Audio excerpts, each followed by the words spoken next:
All right, sports fans, how's everybody out there doing? William Martin coming at you one more time here on YouTube with another edition of the 300 Pounds of Sports Knowledge Podcast.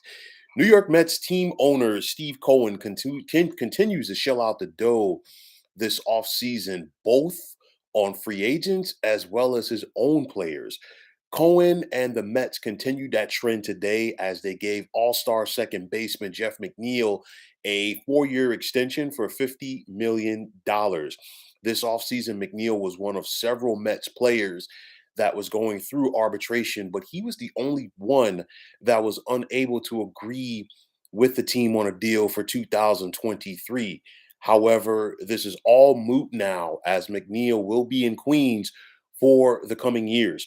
McNeil is coming off of his best MLB season as his 326 batting average led the National League while he became just a second player in Mets franchise history to lead the senior circuit in batting. Jose Reyes did it back in 2011. Now, things appear to be different for the Mets under Cohen as he's getting things done. And by getting things done, he is spending money, but he's spending it on quality players in their prime. This is something I've talked about earlier this offseason. Right after the season ended, we saw the Mets sign or re-sign reliever Edwin Diaz. Now McNeil, of course, they have been busy uh, in free agency with the likes of Justin Verlander, bringing him in. And of course, when you're talking about your homegrown guys, if you're the Mets, you ask yourself, is Pete Alonso next? Because, Big Pete in the middle of that lineup he has become the heart and soul of this team. Obviously, he's a fan favorite. You're talking about a guy that if he stays healthy, more than likely he'll get past that 252 plateau. And of course, and for anybody that knows the New York Mets, that's the 252 mark. That's the mark of Darryl Strawberry for the most home runs in franchise history. The bottom line is Pete Alonso still has a couple of years through arbitration before he becomes a free agent, but I don't see any scenario where Steve Cohen is going to allow him to walk out the door. Steve Cohen is not going to be outbid for anybody, and at the end of the day, it's not a matter of if, but more like when. We see Alonso get that 10-plus-year contract for at least $300 million. It's going to happen. Make no mistake about it. So I would be hard pressed to see anything else happen as far as Pete Alonso leaving Queens to go someplace else in a couple of years. But obviously, we still got a time before that happens.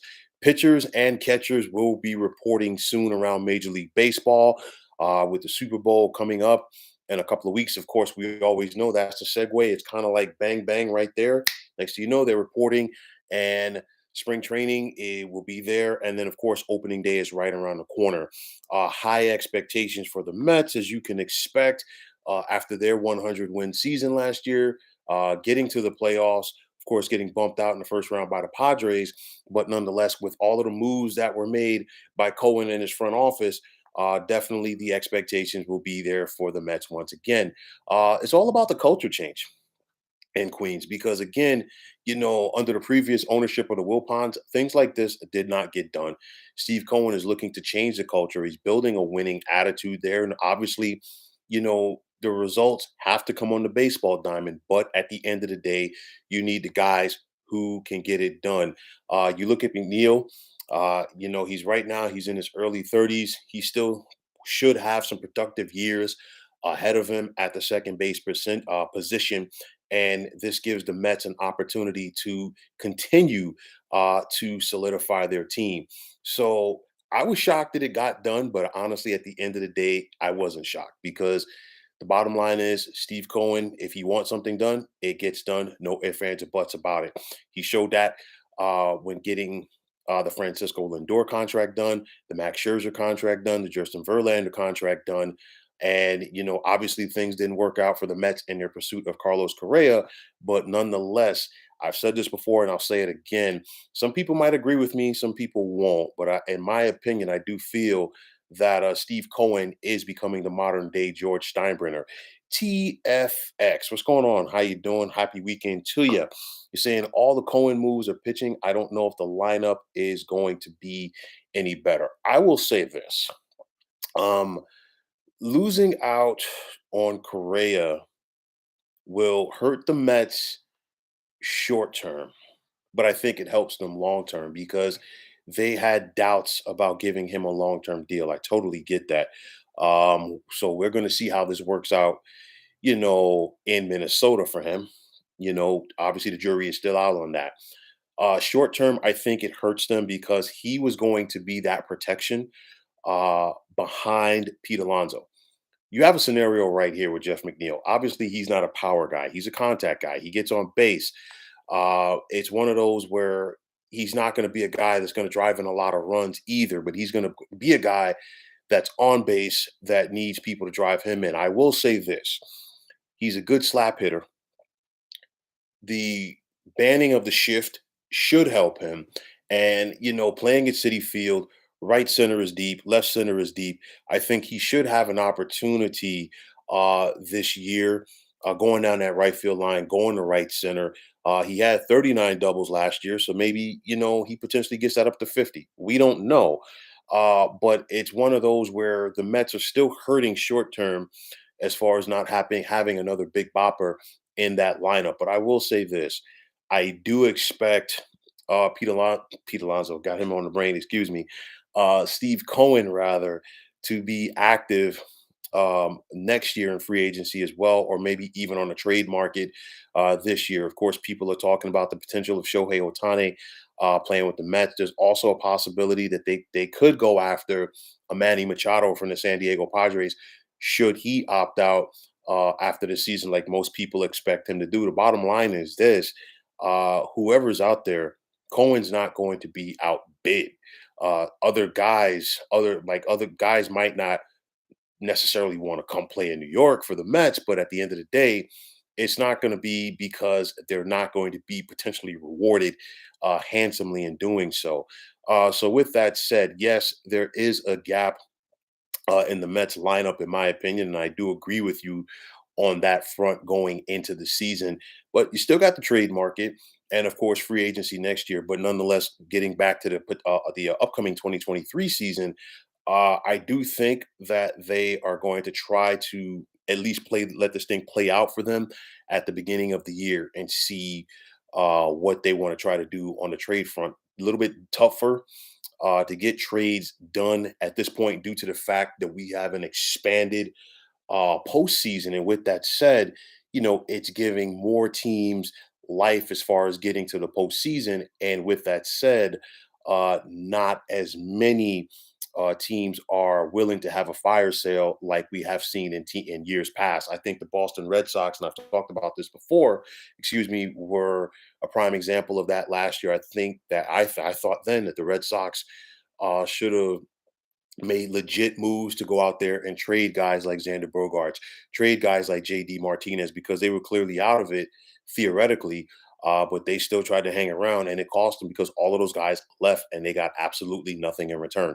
So let's see how that works out. But again, just to give the long and the short, or the short or the long rather, it is a scenario where I do feel that I do agree with you that they do have that gap in the lineup. But nonetheless, McNeil is one of their guys. And the Mets, they want to take care of their guys. And it's one of those where if you're a player for the Mets at this point, if you leave a la Jacob DeGrom, it's because you wanted to leave. So it's one of those where he's taking care of McNeil. I think he's going to take care of Alonso. You saw the big contract that Lindor got. And I think this is just the beginning of it. I know a lot of owners around MLB don't like Steve Cohen. The players are going to love him because he's going to be willing to spend a coin. But nonetheless, McNeil will continue to be in the fold in Queens for the coming years. So, folks, that is going to wrap it up. And as always, I want to take this time out to thank you for tuning into the 300 Pounds of Sports Knowledge podcast here on YouTube. I want to take this time out to thank all of you fine folks out there for tuning in. And if you have not already, please feel free to subscribe to this channel. Now, if you're on Twitter, please feel free to follow me at 300 Pounds of Sports. And like I always say, if you follow me, it'll be my pleasure to follow you right back. There's also the sports discussion group on Facebook at the Sports Depot 365 that you can check it out.